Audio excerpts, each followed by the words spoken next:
Let me tell you something most people never think about. When you board a plane, you trust strangers with your life. You don't know their names. You don't know if they slept the night before. You don't know if the captain just had a fight with his wife, or if the woman pouring your coffee at 35,000 feet is hiding a headache she's had since takeoff. You just sit down, you buckle in, you scroll your phone. And you trust. I know this because I was one of those strangers. My name is Mara.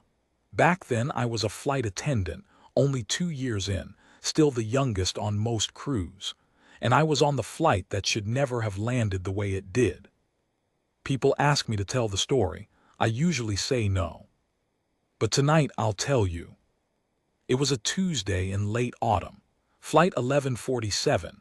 A short regional hop, the kind nobody remembers, the kind that's supposed to be boring. Boring is good in aviation. Boring means everyone goes home. The airport that morning smelled like burnt coffee and rain. You know that smell, wet concrete, jet fuel, somebody's cheap cologne. The windows were gray. Outside, the planes sat on the tarmac like tired animals, water rolling off their wings. I remember standing at the gate, holding my little cup of tea, watching the passengers line up. There's a thing you learn after a while. You can read a flight before it even leaves. You look at the faces. You can feel the mood. That morning the mood was calm. Tired mostly. Businessmen with laptop bags. A young mother bouncing a baby on her hip, whispering to it, SHH, SHH, almost there. An old man in a brown coat who walked slow with a cane and smiled at me when I checked his boarding pass. He had kind eyes, the kind of eyes that have seen a lot and forgiven most of it. First time flying, I joked with him. He laughed. Young lady, I flew before your mother was born. I liked him right away. We had about 80 souls on board. That's the word we use, souls. Not passengers, not people, souls. I never thought about why until that day. Up front in the cockpit were 2 men I'd never flown with before. The captain was older, late 50s maybe, gray at the temples. His name was Daniel Cole, but everyone called him Cap, quiet type, the kind of man who doesn't waste words. When I brought him coffee before we boarded, he just nodded and said, "Thank you, Mara." He'd read my name tag, small thing, but it stuck with me. The first officer was younger. Sharp suit, sharp haircut, sharp opinions. His name was Vincent. Confident, almost too confident. The kind of guy who talks fast and laughs at his own jokes. He told me 3 times that morning that he was this close to making captain himself. I didn't think much of it then. Later, I'd think about it a lot. We pushed back from the gate around 9:40. The rain had softened to a drizzle. I went through the safety demonstration. You know the one, the seatbelt, the oxygen mask, the unlikely event speech that nobody listens to. I've said it 1,000 times. My mouth says the words while my brain plans dinner. Nobody listened that day either. Why would they? It was a Tuesday, a short flight, boring. We took off into the gray. The plane climbed, the city shrank, and the clouds swallowed us whole. For a few minutes everything outside the window was just white nothing. Then we broke through the top, and there it was, that blinding blue, that ocean of sunlight above the storm. I love that moment. I'll always love that moment. No matter how many times you see it, it gets you. Below, the world is dark and wet and miserable. Above, the sun has been shining the whole time.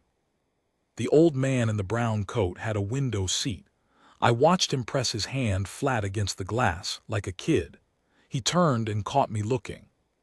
60 years, he said softly, and it still feels like magic. I smiled. I didn't know yet that this would be the flight that broke him and saved him. We reached cruising altitude.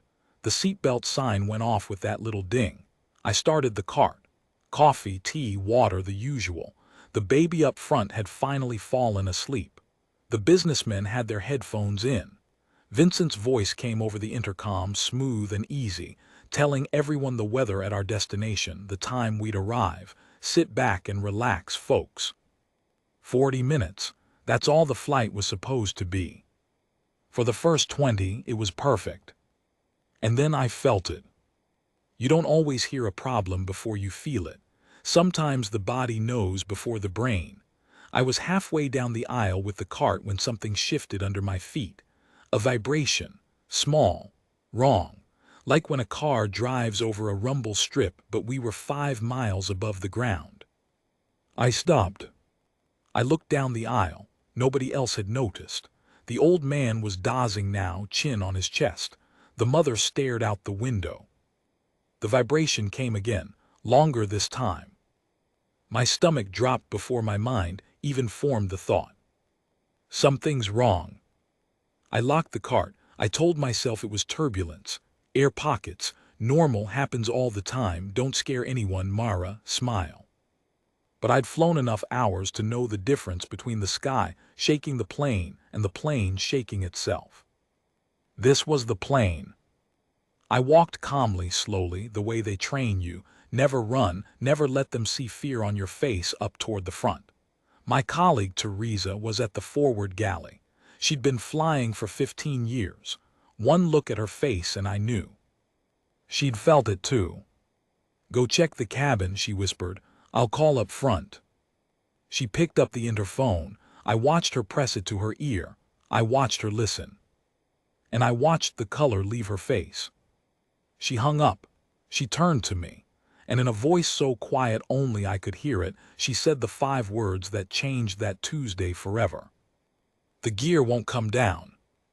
Here's the thing about an emergency in the sky. It doesn't look like the movies. There's no alarm screaming, no oxygen masks dropping, no one yelling. In the cabin, life just goes on. The baby sleeps. The businessman watches his show. The old man dozes. And meanwhile, behind a locked door 8 feet away, 2 men are staring at a problem that might kill everyone on board. That's the cruelest part, the not knowing. I knew, Teresa knew, and we had to keep 80 people calm while pretending nothing was happening. The gear won't come down, she'd said. Let me explain what that means, in case you've never thought about it. The landing gear, the wheels, they fold up into the belly of the plane after takeoff. To land, they have to come back out and lock into place. 3 legs. Nose, left, right. They lock with a satisfying clunk you can sometimes feel from your seat. If they don't lock, you can't land. Not safely, not normally. And hours weren't coming down. I didn't know the details yet.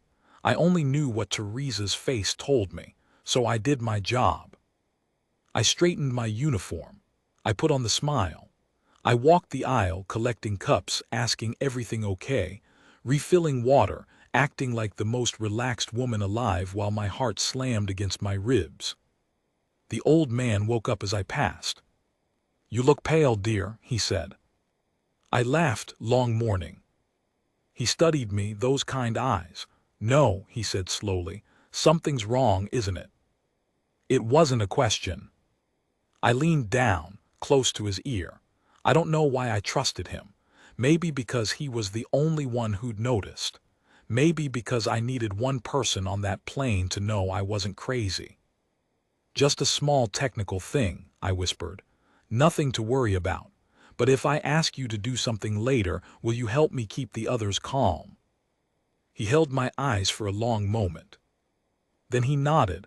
I was in the service, he said. 40 years, I know what a person's face looks like when it's serious. He patted my hand. I'll help you, young lady, you just do your job. I almost cried right there in the aisle. Up in the cockpit, and I learned all this later from the recordings from Cap himself. Things were not calm at all. Cap had run the checklist twice. Vincent had run it too. They tried the normal extension. Nothing. The nose gear and the right gear had come down and locked. Green lights. Good. But the left gear, nothing. Red light.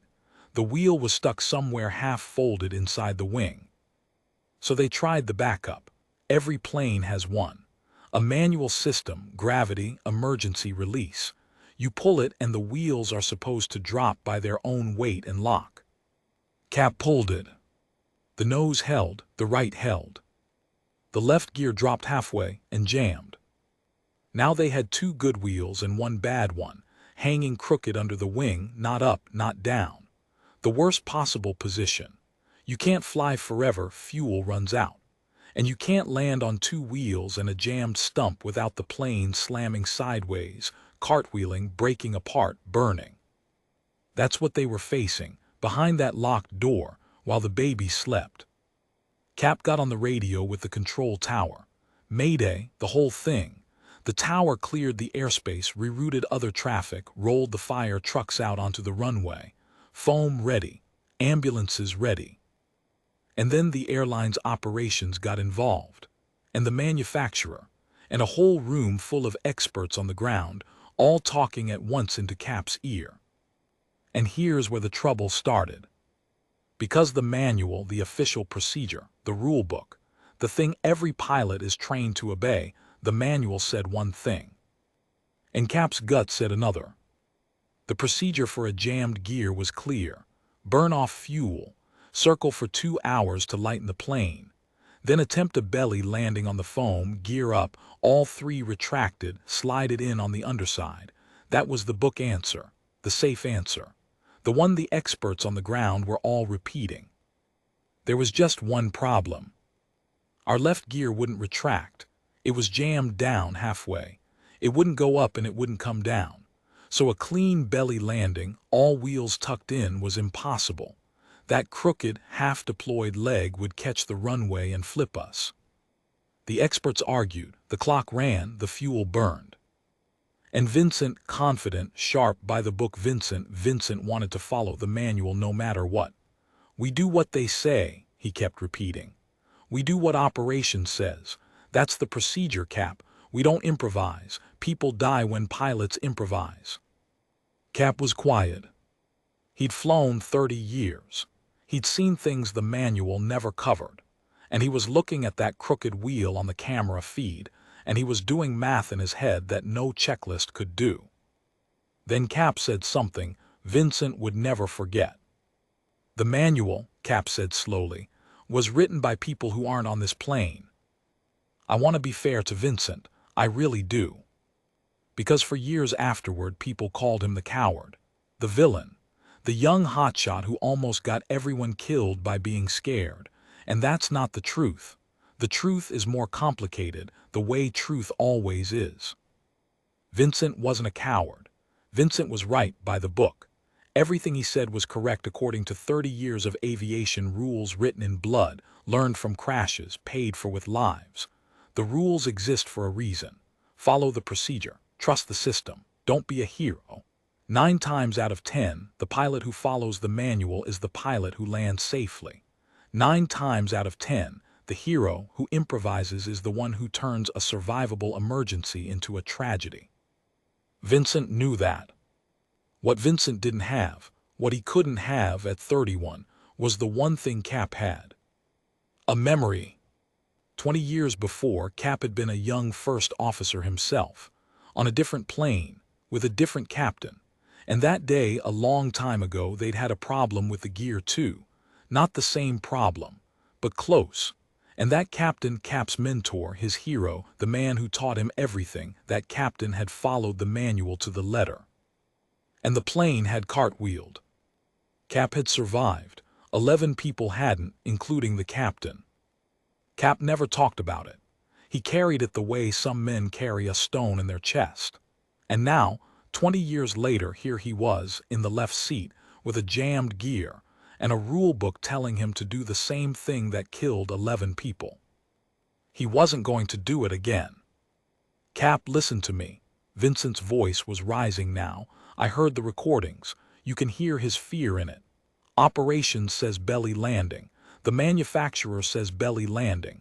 Everyone on the ground says. Everyone on the ground, Cap said, is on the ground. That's not. Vincent, Cap's voice was calm, that terrible, steady calm. Look at the camera, look at the gear. It will not retract. We cannot do a clean belly landing. If we slide it in like they say, that leg catches and we roll. I have seen it. I have seen it, son. Silence. So what do you want to do? Vincent said finally. Not a question, a challenge. And Cap told him. It was insane. It broke every rule. The experts on the ground would scream. The airline would file reports. He might lose his license. He might lose everything. His plan was this: don't burn off all the fuel. Don't circle for 2 hours. The longer they flew, the more the gear could shift, the worse it could jam. And don't do the belly landing. Instead, Cap wanted to force the gear. He wanted to throw the plane into a hard maneuver, a sharp bank, a sudden drop, using G-force and gravity and raw physics to slam that jammed wheel down into place. It's called a positive G extension, and it is absolutely, categorically not in the manual for this situation. It's dangerous. It puts stress on the airframe. If it fails, you've wasted altitude and fuel and you're worse off than before. But if it worked, if that wheel slammed down and locked, they'd land on 3 wheels. Normal, safe. Everyone walks away. It was a gamble, with 80 lives on the table. Vincent lost it. You'll kill us all. That is not the procedure. I am not going to sit here and let you.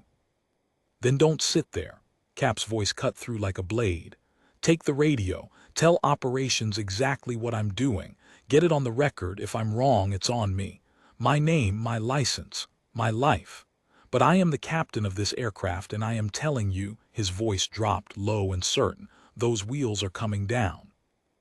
I heard later there was a long, long silence in that cockpit. And then Vincent, young, scared, by the book Vincent, did something brave in his own way.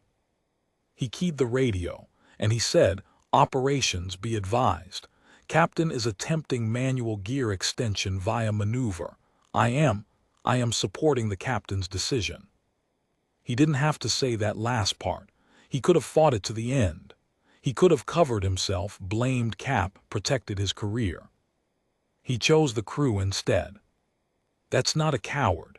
That's a kid growing up in real time at 5 miles up, with no time left to be young. In the cabin, I felt the intercom crackle. Cap's voice came on, calm, warm, like a grandfather telling a bedtime story. "Ladies and gentlemen, this is your captain. We've got a small mechanical issue with our landing gear.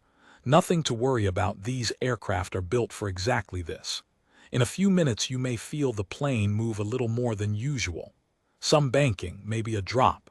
Don't be alarmed. Just follow your cabin crew, keep your belts tight, and we'll have you on the ground shortly." He paused. "You're in good hands, I promise you that." And then he clicked off. The whole cabin had gone silent. 80 faces, suddenly awake, suddenly understanding. The mother pulled her baby tighter. The businessman took out his headphones. And the old man in the brown coat, he caught my eye, and he gave me one slow nod. "Time to help," the nod said. So I stood up at the front of that cabin, and I picked up the interphone, and with a voice steadier than I had any right to have, I said, "Okay, everyone. I need you to listen to me very carefully, and I need you to trust me. I've thought about those next 10 minutes every single day since." I stood at the front of the cabin and I looked at 80 frightened faces, and I knew the only thing standing between panic and survival was me. My voice. My calm. If I cracked, they'd crack. If I shook, they'd shake. So I didn't shake. "We are going to do a few things to get ready," I said. "Not because anything bad is going to happen, but because we always prepare, okay? This is normal. We train for this every year. I've done this 100 times in training." A small lie. I'd done it in a classroom on a cold metal mock-up with instructors timing me. Never for real, never with real lives, but they didn't need to know that. "I'm going to show you the brace position. Watch me." I bent forward, hands behind the head down, feet flat. Like this. When you hear me call brace, brace, you do this and you stay like this until the plane stops. Not before, until it stops. I had them practice. 80 people, folding forward, sitting up, folding forward again. It gave them something to do. That's the secret nobody tells you. Fear is worst when you're helpless. Give frightened people a job and they stop being a mob and start being a team. Teresa worked the back. She moved a young couple away from the overwing exit and put a strong-looking man there instead, someone who could pull the heavy door if we needed it. She moved the old man too, but he refused. "I'll stay near the young one," he said, nodding at me. "She might need an old soldier." The mother with the baby was the hardest. She was crying quietly, trying not to scare the child. I knelt beside her. "What's the baby's name?" I asked. "Eli," she whispered. "Eli's going to be fine," I said. "You know how I know, because you're his mother and you're going to hold him so tight that nothing in this world could shake him loose. Can you do that?" She nodded, tears running down her face. "Hold him low against your body, lean over him. You are his seatbelt now, okay?" "Okay," she breathed. I checked every belt, every tray table, every bag. I went down that aisle one last time and I looked every single person in the eye and I said the same thing to each one. "You're going to be okay." I don't know if I believed it, but they needed to hear it, and maybe I needed to say it. Up front, Cap was lining up the maneuver. He'd taken the plane up a little, traded some of his precious fuel for altitude, because what he was about to do would cost him height fast. He needed room to recover if it went wrong. He told Vincent to call out the airspeed and watch the gear camera. Then Cap took a breath, and he threw an 80,000-pound aircraft into a maneuver it was never designed to make. He banked hard left, harder than any passenger flight ever banks, and then dropped the nose and pulled a violent, deliberate jolt, slamming the airframe with positive G-force, trying to shake that jammed wheel loose with sheer physics. In the cabin, the world tilted sideways. The mother screamed. The baby wailed. Bags shifted. Someone's phone flew across the aisle and cracked against the window. My stomach went up into my throat and my feet nearly left the floor. I grabbed the galley rail and held on and shouted, "It's okay. Hold on, hold on." In the cockpit, Vincent stared at the camera feed, and the gear, the crooked, jammed, stubborn left gear, moved. It dropped an inch, 2 inches, and stopped. Still not locked. Again, Cap shouted, "Watch it." He did it again, harder. The plane groaned, an actual groan, metal and rivets and wings flexing in ways they're not supposed to flex. A woman in row 12 was praying out loud now. The old man had one hand on the seat in front and one hand reaching back toward me, like he could catch me if I fell. The gear dropped 3 inches, 4. And then, a sound. I'll never forget it. It came up through the floor, through my feet, through my whole body. Clunk. The most beautiful sound I have ever heard in my life. In the cockpit, 3 green lights. 3 green lights. Nose right, left. All locked. Vincent screamed, actually screamed, "Green, green. It's green, Cap, it's down." And Cap, calm, steady, 30 years and 11 ghosts Cap. Cap let out one long breath, leveled the plane, and said, in a voice that finally shook just a little, "Okay, okay, let's go home." The landing was perfect. That's the strange thing. After all of it, the jammed gear, the argument, the maneuver, the screaming, the prayers, the actual landing was the smoothest landing I'd ever felt. Cap brought us down so gently that for a second nobody even realized the wheels had touched. And then they did realize. And the whole cabin erupted. 80 people screaming, crying, laughing, clapping, hugging strangers they'd never met and would never see again. The mother held Eli up over her head like he'd just been born. The businessman was weeping into his hands. The praying woman in row 12 kept saying, "Thank you, thank you, thank you to no one and everyone." The fire trucks were waiting, foam cannons aimed, lights spinning red and white through the windows. They followed us down the runway, ready for the worst. They weren't needed. We rolled to a stop. For a moment, nobody moved. And then the old man in the brown coat, he stood up slow with his cane, and he turned to face the cockpit door and he started to clap. Just him. Slow, steady. And then everyone stood, and everyone clapped, the whole plane on its feet applauding a door, applauding two men they'd never see who'd just given them back their lives. The cockpit door opened. Cap stepped out. He looked exhausted, older than he had that morning. There was sweat on his forehead, and his hands were trembling now that they didn't have to be steady anymore. The applause got louder. He didn't smile. He didn't wave. He just stood there taking it in, and I saw his eyes go wet. I think in that moment he wasn't seeing us at all.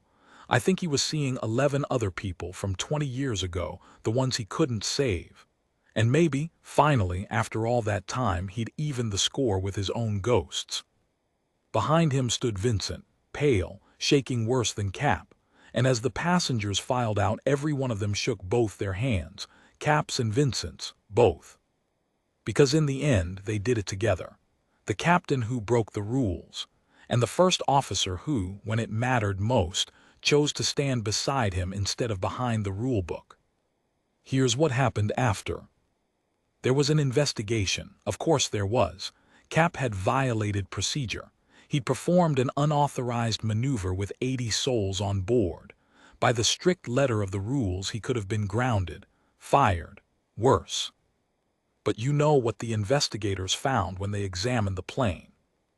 The left gear assembly had a hidden fault, a failure in the locking mechanism. And here's the part that still gives me chills. The engineers determined that if Cap had followed the manual, if he'd done the belly landing the experts demanded, the plane would have cartwheeled. Just like he said. Just like 20 years ago. He'd have killed everyone. By breaking the rules, he saved every single life on board. They didn't fire him. They gave him an award. He didn't want it. He went to the ceremony only because the airline insisted, and when they handed him the medal, he said just one sentence into the microphone, and then he sat down.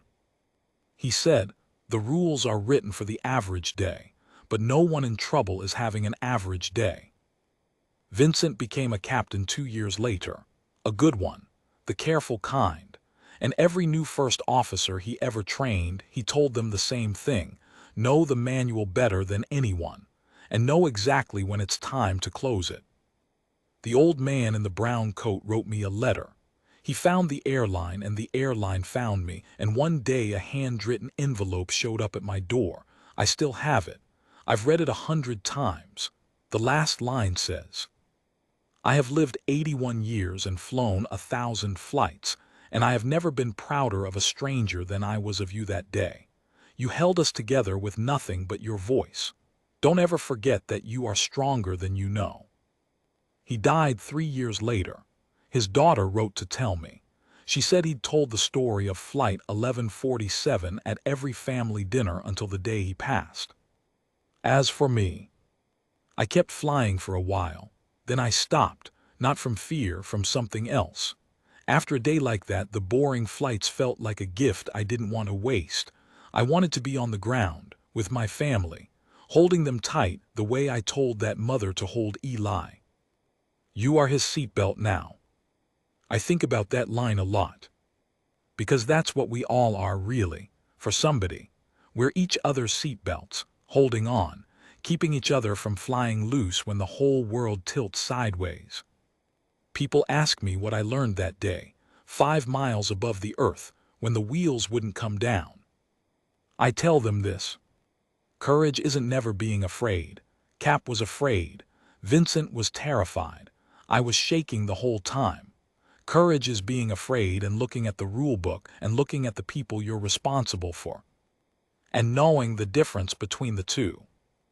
The bravest man I ever met broke every rule in the book. And every single one of us is alive because he did.